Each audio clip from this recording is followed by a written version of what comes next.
Hi hello ನಮಸ್ಕಾರ ಸ್ನೇಹಿತರೆ, ನೀವು ನೋಡ್ತಿದ್ರ ಮಿಸ್ಟರ್ ಧನುಮಂಡ್ಯ ಯೂಟ್ಯೂಬ್ ಚಾನಲ್. ಇವತ್ತಿನ ವಿಶೇಷತೆ ಏನಪ್ಪಾ, ಇವತ್ತಿನ ಏನರ ಬಗ್ಗೆ ವಿಡಿಯೋ ಮಾಡ್ತೀನಿ ಅಂತಂದ್ರೆ, ಇವತ್ತು ನಿಮ್ಮ ಒಂದು ವೋಟರ್ ಕಾರ್ಡನ್ನು ನಿಮ್ಮ ಒಂದು ಮೊಬೈಲ್ನಲ್ಲೇ ಸಿಂಪಲ್ ಸ್ಟೆಪ್ ಮೂಲಕ ಕರೆಕ್ಷನ್ ಅನ್ನು ಮಾಡ್ಕೋಬಹುದು.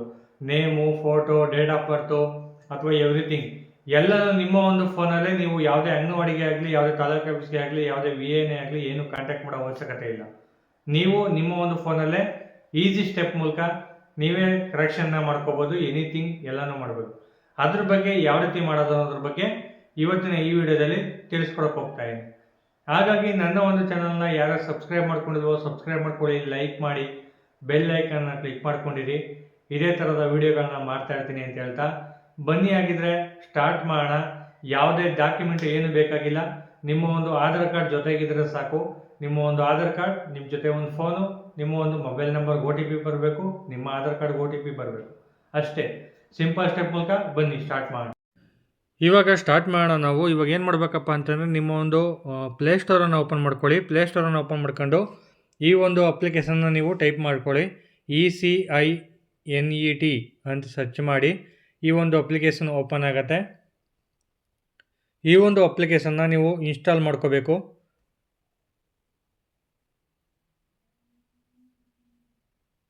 ಈ ಒಂದು ಅಪ್ಲಿಕೇಶನ್ನು ಗೌರ್ಮೆಂಟ್ ರಿಜಿಸ್ಟರ್ಡ್ ಅಪ್ಲಿಕೇಶನ್ ಆಗಿರುತ್ತೆ. ಯಾವುದೇ ಥರ್ಡ್ ಪಾರ್ಟಿ ಅಪ್ಲಿಕೇಶನ್ ಆಗಲಿ ಏನೇ ಆಗಲಿ ಇರೋದಿಲ್ಲ.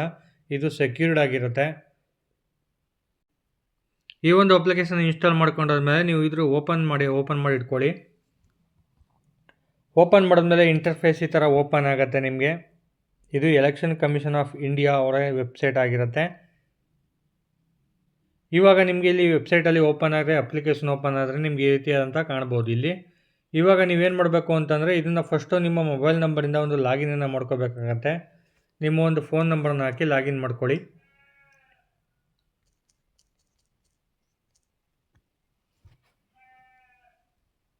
OTP ಕೇಳುತ್ತೆ. OTPನ ಎಂಟ್ರಿ ಮಾಡಿ.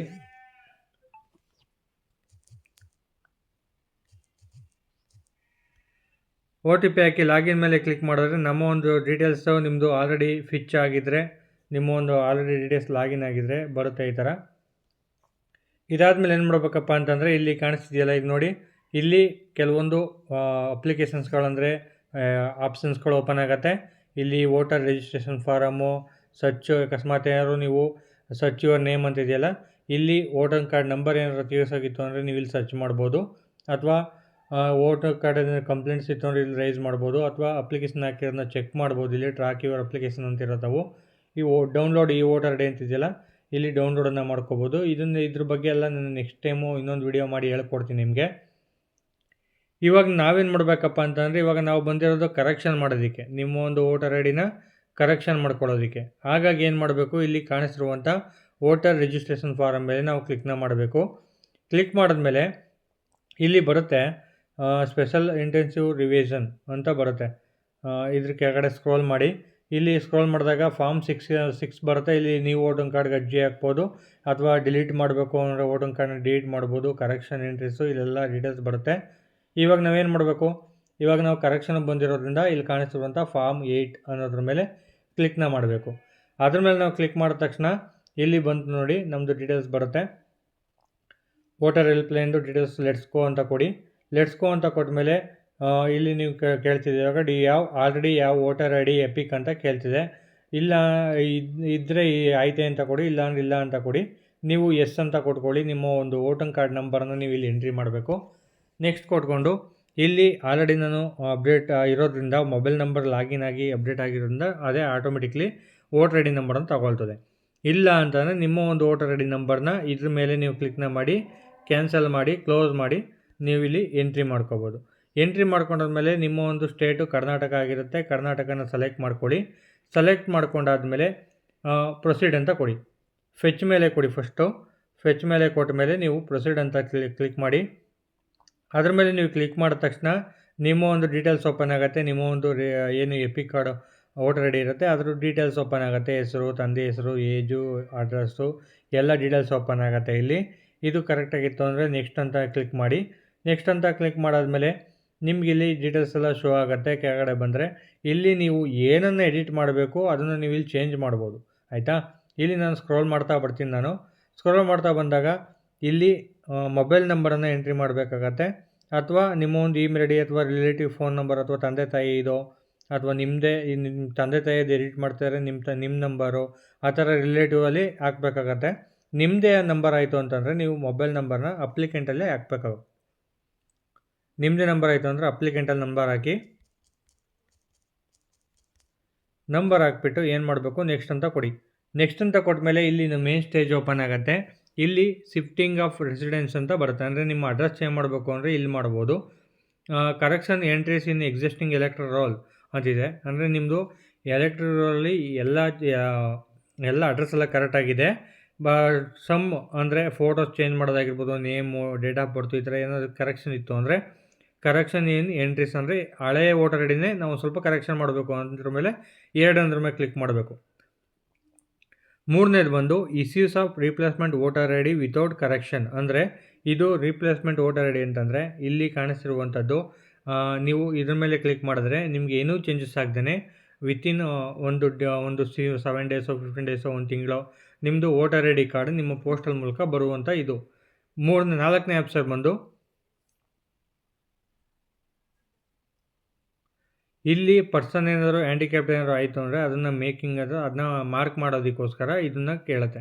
ಇದು ನಾವು ಕರೆಕ್ಷನ್ ಮಾಡೋದ್ರಿಂದಾಗಿ ಇವಾಗ ನಾವು ಕರೆಕ್ಷನ್ ಮಾಡೋದಕ್ಕೆ ಬಂದಿದ್ದೀವಿ. ಹಾಗಾಗಿ ಏನು ಮಾಡಬೇಕು ಅಂತಂದರೆ ನಾವು correction of entries in existing electoral roll ಮೇಲೆ ಮಾರ್ಕ್ ಮಾಡ್ಕೋಬೇಕು. ನೆಕ್ಸ್ಟ್ ಮೇಲೆ ಕ್ಲಿಕ್ ಮಾಡಬೇಕು. ಇಲ್ಲಿ ನೆಕ್ಸ್ಟ್ ಮೇಲೆ ಕ್ಲಿಕ್ ಮಾಡಿದ್ಮೇಲೆ ಇಲ್ಲಿ ಕೆಲವೊಂದು ಆಪ್ಷನ್ ಬರುತ್ತೆ ನಿಮಗೆ. ಇಲ್ಲಿ ನೀವು ಏನನ್ನು ಚೇಂಜಸ್ ಮಾಡಬೇಕು ಅನ್ನೋದು ಓಪನ್ ಆಗುತ್ತೆ. Name, gender, date of birth, relation type, relation name, address, mobile number, photo ಏನಾದ್ರು ಚೇಂಜ್ ಮಾಡಬೇಕು ಅಂದರೆ ಯಾವುದನ್ನು ಸೆಲೆಕ್ಟ್ ಮಾಡಬೇಕು ಅಂದರೆ ನೀವೇನು ಚೇಂಜ್ ಮಾಡಬೇಕು ಅದನ್ನ ಸೆಲೆಕ್ಟ್ ಮಾಡಬೇಕು. ಅಥವಾ ನೇಮು, ಮೊಬೈಲ್ ನಂಬರ್ ಚೇಂಜ್ ಮಾಡಬೇಕಾ, ಮೊಬೈಲ್ ನಂಬರು 2-3 ಆಪ್ಷನ್ ಇವತ್ತು ಎಲ್ಲ ಆಪ್ಷನ್ನು ಆ ಥರ ಸೆಲೆಕ್ಟ್ ಮಾಡ್ಬೋದು. ನೀವು ಸೆಲೆಕ್ಟ್ ಮಾಡ್ಕೋಬೋದು. ಸೆಲೆಕ್ಟ್ ಮಾಡ್ಕೊಂಡು ನಾನಿವಾಗ ಜಸ್ಟ್ ಫೋಟೋ ಚೇಂಜ್ ಮಾಡ್ತಾಯಿದ್ದೀನಿ ಅಷ್ಟೇ. ಹಳೆ ಫೋಟೋ ಇರೋದ್ರಿಂದ ನಾನು ಹೊಸ ಫೋಟೋಗೆ ಚೇಂಜ್ ಮಾಡ್ತಾಯಿದ್ದೀನಿ ಅಷ್ಟೇ. ಹಂಗಾಗಿ ನಾನು ಫೋಟೋ ಒಂದನ್ನು ಮಾತ್ರ ಸೆಲೆಕ್ಟ್ ಮಾಡ್ಕೋತೀನಿ. ನೀವು ಅಥವಾ date of birth, gender, name ಏನಾದರೂ ಚೇಂಜಸ್ ಇತ್ತು, ಕರೆಕ್ಷನ್ ಇತ್ತು ಅಂತಂದರೆ ನೀವು ಅದನ್ನು ಸೆಲೆಕ್ಟ್ ಮಾಡಿಕೊಂಡು ನೆಕ್ಸ್ಟ್ ಕೊಡಿ. ನೆಕ್ಸ್ಟ್ ಕೊಟ್ಟಾದಮೇಲೆ ನಿಮಗೆ ಇಲ್ಲಿ ಅಪ್ಲೋಡ್ ಅಂತ ಬರುತ್ತೆ. ಫಾರ್ ಎಕ್ಸಾಂಪಲ್ ಇವಾಗ ನೋಡಿ, ನಾನು ಡೇಟ್ ಆಫ್ ಬರ್ತ್ ಚೇಂಜ್ ಮಾಡೋಕ್ಕೆ ಹೇಳ್ತೀನಿ, ಆಯಿತಾ. ಡೇಟ್ ಆಫ್ ಬರ್ತ್ ಚೇಂಜ್ ಮಾಡೋಕ್ಕೆ ಹೇಳಿದಾಗ ಇದಕ್ಕೆ ಡೇಟ್ ಆಫ್ ಬರ್ತನ್ನು ಹಾಕಬೇಕು. ಅದಕ್ಕೆ ಬೇಕಾಗಿರುವಂಥ ಡೇಟ್ ಆಫ್ ಬರ್ತ್ ಪ್ರೂಫನ್ನು ಹಾಕಬೇಕು. ಅಂದರೆ Aadhaar card, PAN card, driving licence, passport, ಈ ಥರ ಬರ್ತ್ ಸರ್ಟಿಫಿಕೇಟು, ಈ ಥರ ಏನಾದ್ರು ಒಂದು ಅಪ್ಲೋಡ್ ಮಾಡಬೇಕು. ಸೆಲೆಕ್ಟ್ ಮಾಡಬೇಕು, ಇಲ್ಲಿ ಅಪ್ಲೋಡ್ ಮಾಡಬೇಕು ಅಷ್ಟೇ. ಈ ಸಿಂಪಲ್ ಆಗಿರುವಂಥದ್ದು. ಅಕಸ್ಮಾತ್ ನಾನು ಫಾರ್ ಎಕ್ಸಾಂಪಲ್ಲು ಬ್ಯಾಕ್ ಬರ್ತೀನಿ. ಇವಾಗ ಬ್ಯಾಕ್ ಬಂದು ನಾನು ಇದನ್ನು ಬೇಡ, ಜೆಂಡರ್ ಒಂದೊಂದು ಸೇಮ್ ಇದು ಮಾಡ್ತೀನಿ. ಅಥವಾ ರಿಲೇಟಿವ್ ತಂದೆ ಹೆಸರು ತಾಯಿ ಹೆಸರು ಚೇಂಜ್ ಮಾಡಬೇಕು ಅಂತಂದರೆ, ಅಥವಾ ನೇಮು ಚೇಂಜ್ ಮಾಡಬೇಕು ಅಂತಂದರೆ ಇಲ್ಲಿ ನೋಡಿ ನೇಮ್ ಚೇಂಜ್ ಮಾಡೋಕೆ ಹಾಕ್ತೀನಿ. ನೇಮ್ ಕರೆಕ್ಷನ್ಗೆ ಹಾಕಬೇಕು ಅಂದರೆ ಎಂಟರ್ ನೇಮು ಮತ್ತು ನೇಮ್ ರೀಸನಲ್ ಸೆಕೆಂಡ್ ನೇಮ್ ಅಂತ ಬರುತ್ತೆ. ಅವೆಲ್ಲ ಎಂಟ್ರಿ ಮಾಡಿ, ಸರ್ನೇಮ್ ಮೇಲೆ ಎಂಟ್ರಿ ಮಾಡಿ ಅದಕ್ಕೆ ಬೇಕಾಗಿರುವಂಥ ಡಾಕ್ಯುಮೆಂಟ್ನ ನೀವು ಇಲ್ಲಿ ಅಪ್ಲೋಡ್ ಮಾಡಬೇಕು. ಇಷ್ಟೇ ಸಿಂಪಲ್ ವಿಷಯ ಆಗಿರುತ್ತೆ. ನಾನಿವಾಗ ಫೋಟೋ ಮಾತ್ರ ಅಪ್ಲೋಡ್ ಮಾಡೋದ್ರಿಂದ ಫೋಟೋ ಸೆಲೆಕ್ಟ್ ಮಾಡ್ಕೊಂಡಿರ್ತೀನಿ, ನೆಕ್ಸ್ಟ್ ಕೊಡ್ತೀನಿ. ಇಲ್ಲಿ ಫೋಟೋ ಅಪ್ಲೋಡ್ ಮಾಡಬೇಕು, ಜಸ್ಟ್ ಫೋಟೋ ಅಪ್ಲೋಡ್ ಮಾಡಬೇಕು ಅಂತಂದರೆ ಇದು 200 KB ಒಳಗಡೆ ಇರಬೇಕು. ಸೈಜ್ ಬಂದು ಇಮೇಜ್ ಸೈಜು, ಆಯಿತಾ. ನಾನಿವಾಗ ಅಪ್ಲೋಡ್ ಮಾಡ್ತೀನಿ.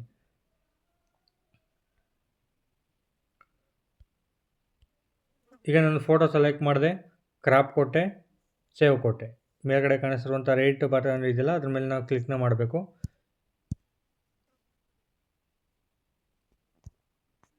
ಕ್ಲಿಕ್ನ ಮಾಡಿದೆ.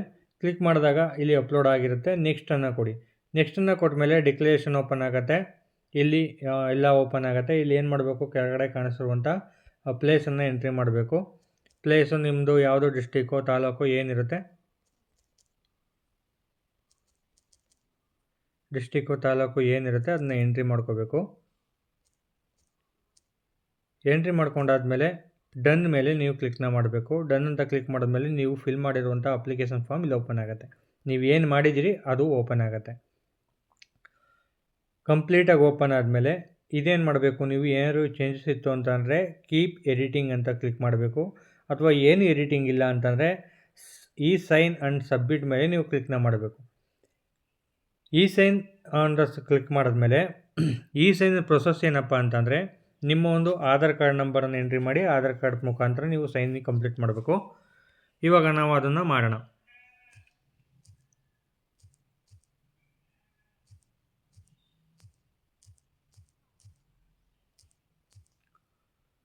ಈಗ ಗೆಟ್ ಒ ಟಿ ಪಿ ಮೇಲೆ ಕ್ಲಿಕ್ ಮಾಡ್ತೀನಿ. ನಾನು ಆಧಾರ್ ನಂಬರ್ನ ಹಾಕಿ ಗೆಟ್ ಒ ಟಿ ಪಿ ಮೇಲೆ ಕ್ಲಿಕ್ ಮಾಡ್ತೀನಿ.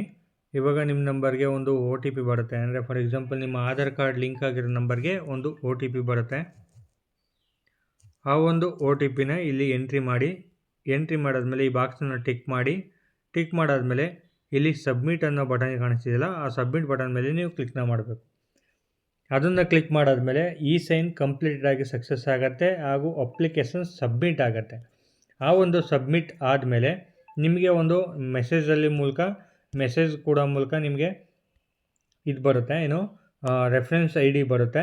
ಈ ಒಂದು ರೆಫರೆನ್ಸ್ ಐ ಡಿನ ನೀವು ನೋಟ್ ಮಾಡಿ ಇಟ್ಕೊಳ್ಳಿ ಅಥವಾ ಸ್ಕ್ರೀನ್ಶಾಟ್ ತೆಗೆದು ಇಟ್ಕೊಳ್ಳಿ.